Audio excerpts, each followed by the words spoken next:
Alors bonjour à tous, bonjour à toutes. Aujourd'hui je vais faire une vidéo sur encore une fois C1. Ça sera sur le coût de la vie et l'inflation dans le monde. Je vais faire que de parler en français. Je ne parlerai qu'en français. Vous avez votre en caractère gras des phrases, la traduction en anglais. Donc ça va être un texte, encore une fois. Et il y aura des questions à la fin, comme vous pouvez le voir ici. Il y aura des questions. Et je vais répondre à quelques questions. Voilà.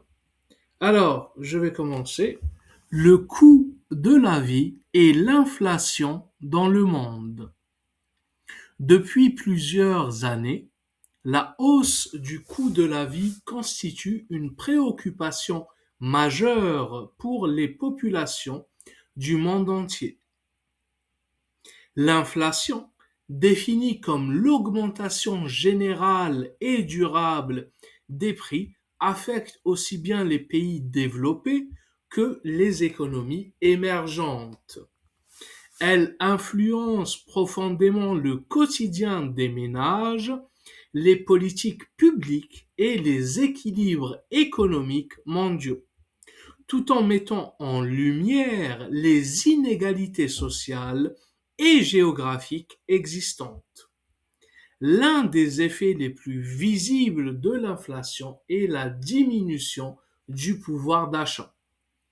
Lorsque les prix des biens essentiels tels que l'alimentation, l'énergie, le logement ou les transports augmentent plus rapidement que les salaires, les ménages sont contraints de revoir leurs priorités. Cette situation touche particulièrement les classes moyennes et les populations les plus vulnérables, pour lesquels une part importante du revenu est consacrée aux dépenses de base. Dans certains pays, cette pression économique entraîne une augmentation de l'endettement, voire une précarisation durable. Le phénomène inflationniste s'explique par une combinaison de facteurs: les crises géopolitiques, les perturbations des chaînes d'approvisionnement, les politiques monétaires expansionnistes ou encore les conséquences économiques de la pandémie ont contribué à déséquilibrer l'offre et la demande à l'échelle mondiale. Par ailleurs, la dépendance énergétique de nombreux États accentue leur vulnérabilité face aux fluctuations des prix internationaux, rendant certaines économies particulièrement sensibles aux chocs extérieurs. Face à cette situation, les gouvernements adoptent des stratégies variées. Certains privilégient des mesures de soutien direct telles que les aides financières, les subventions ou le contrôle des prix afin de protéger les consommateurs. D'autres optent pour des politiques monétaires plus restrictives, notamment la hausse des taux d'intérêt dans le but de freiner l'inflation. Toutefois, ces choix impliquent souvent des compromis délicats, car lutter contre l'inflation peut ralentir la croissance économique et affecter l'emploi. À l'échelle mondiale, l'inflation révèle également des disparités importantes entre les pays. Les économies les plus solides disposent de marges de manœuvre plus importantes pour amortir les chocs, tandis que les pays en développement subissent de plein fouet la hausse des prix, sans toujours pouvoir mettre en place des mécanismes de protection efficaces. Cette situation renforce les inégalités et pose la question de la solidarité internationale dans un contexte économique instable. En définitive, le coût de la vie et l'inflation ne sont pas de simples indicateurs économiques, mais des réalités concrètes qui influencent la stabilité sociale et politique des sociétés.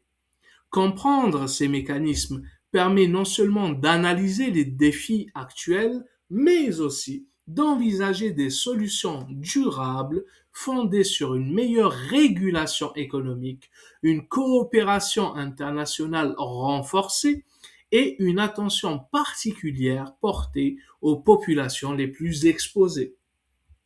Alors, pourquoi le coût de la vie est-il devenu un enjeu central dans de nombreux pays?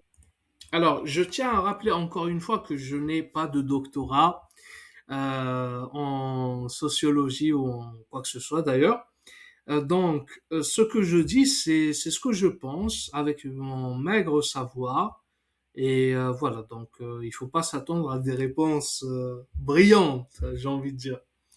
Alors, pourquoi le coût de la vie est-il devenu un enjeu central dans de nombreux pays? Le coût de la vie a toujours, j'ai envie de dire, le coût de la vie a toujours été un enjeu central dans de nombreux pays. Les gens ont toujours fait attention à leur porte-monnaie, à leurs dépenses, et ça a toujours été le cas. Maintenant, pourquoi est-ce qu'il y a eu il y a une telle augmentation de l'inflation? Euh, c'est une bonne question et je ne connais pas la réponse, mais j'ai envie de dire parce que les gens ont les marges moi j'ai envie de dire les marges des sociétés sont trop importantes peut-être. C'est-à-dire que les sociétés quand ils vendent quelque chose, ils essayent toujours d'avoir une marge importante, ils essayent toujours de gagner trop d'argent dessus. Et ce qui fait qu'il y a un problème. À la fin, les gens, ils n'arrivent plus à payer. Alors que s'ils diminuaient leur marge, c'est-à-dire que s'ils n'essayaient pas de faire plaisir à leurs investisseurs ou aux personnes qui détiennent le capital, je pense que les choses iraient beaucoup mieux. Mais ça risque pas d'arriver, hein. De toute façon, si par exemple j'investissais dans une entreprise et qu'à la fin on me dise, monsieur, on vous a promis, je sais pas, 6% ou 10%, mais à la fin on va faire que 5. Je vais dire non, je vais pas investir. Voilà. Donc voilà. Alors l'inflation affecte-t-elle toutes les catégories sociales de la même manière? Pourquoi? Bien évidemment que non. L'inflation elle va affecter les personnes qui sont malheureusement qui font le plus attention à leur porte-monnaie, les personnes qui sont entre guillemets pauvres ou la classe moyenne, parce que c'est eux qui, par exemple, si une personne est riche ou si une personne a les moyens, elle va pas essayer de, même par exemple, si elle a pas d'argent ou elle doit payer plus cher un service, elle va quand même le prendre. Alors que si une personne, elle arrive à peine à vivre, à peine à subsister, alors je pense pas que si on augmente par exemple le prix du lait ou le prix du pain, je pense qu'elle va tout simplement ne plus l'acheter pour faire des économies. Donc c'est pour ça que ça n'affecte pas les classes sociales de la même manière. Alors, quels produits ou services ont le plus augmenté ces dernières années dans ton pays? Je ne vais pas répondre à cette question. Les gouvernements doivent-ils intervenir directement pour limiter la hausse des prix? Je pense oui. On voit par exemple en France, il y a par exemple il y a les produits essentiels comme le lait, les pâtes ou le pain ou je sais pas quoi. Leur prix est réglementé, c'est-à-dire qu'ils sont plafonnés, les prix sont plafonnés. Ils ne peuvent pas dépasser un certain seuil. Ce qui fait que voilà, l'État, et je pense que c'est une très bonne chose, parce que l'État doit quand même essayer de s'occuper de ça, d'intervenir. Il doit intervenir. Les gouvernements doivent-ils intervenir? L'augmentation des salaires est-elle une solution efficace face à l'inflation? Alors, c'est une solution efficace à court terme, parce que si les prix augmentent ou si le pouvoir d'achat diminue constamment, même si on augmente les salaires, il va continuer de diminuer. Et ce qui va faire que 1 euro, au lieu de valoir, je sais pas, un dollar 8 ou quelque chose comme ça, il va valoir un dollar 8 centimes, il va valoir 1,50 $, voire 2 dollars, ce qui va créer des problèmes. Donc, à court terme, c'est bien d'augmenter les salaires. À long terme, il faut voir comment stopper ça. Et je pense qu'il faut augmenter les taux d'intérêt de la Banque centrale européenne ou quelque chose comme ça, je me rappelle plus. Alors, l'augmentation des salaires, quel lien peut-on établir entre inflation et stabilité sociale? Plus l'inflation augmente, plus la stabilité sociale diminue. Parce que plus l'inflation augmente, plus le pouvoir d'achat diminue et plus les classes moyennes et classes populaires ont un pouvoir d'achat bas et plus il y a de l'instabilité. Les gens ne peuvent pas vivre comme ça et donc ils sortent, ils manifestent et ils essayent de changer la situation parce que sinon ils peuvent plus vivre, hein. Les pays riches ont-ils une responsabilité particulière face à l'inflation mondiale? Moi, j'ai envie de dire, comment je vois le monde, c'est chacun pour soi. Donc, si un pays, il va favoriser, les politiciens, ils favorisent leur propre pays, c'est normal.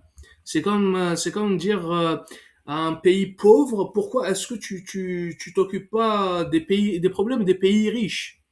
Donc, moi, je m'excuse, mais je pense comme ça. Donc, il faut pas que, même si ça affecte un autre pays, je pense qu'il faut continuer de cette façon.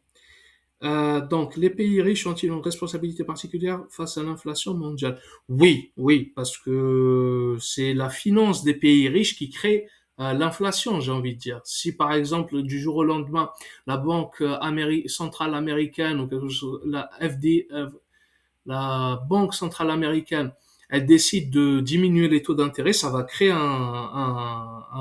ça va créer de bonnes choses, ça va créer ça va aider l'économie mondiale. Et s'ils décident d'augmenter les taux d'intérêt, ça va créer des problèmes. Voilà. Les pays riches ont-ils une responsabilité particulière? Voilà.